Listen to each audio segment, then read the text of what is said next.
Welcome to STEM Baton Rouge. We are here at the S.E. Mackey Center doing a STEM Saturday that focuses on lungs and lung capacity.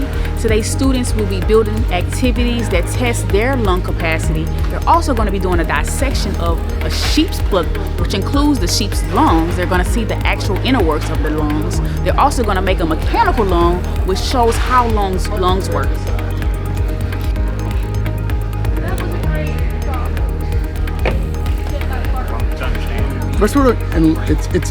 Knowing the respiratory system and the cardiovascular system and how they're connected is crucially important, because kids hear about things like CPR and they need to know it's functional and it's practical, how the heart and the lungs work together. When someone is in a life-saving situation, the reason we're trying to pump the heart and get it to circulate and get the lungs to go up and down, a real reason is to help get oxygen into the system.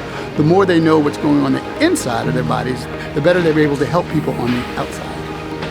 You better not let this old man beat you. All of that's inside your lungs, right?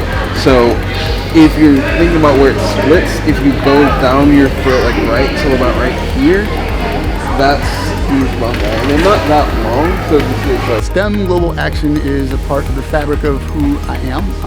I'm not only a board member, but I am these kids.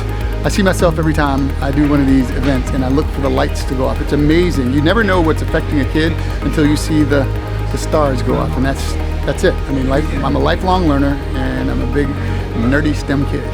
Pull the red balloon. It inhales the air from the tube, which makes it expand.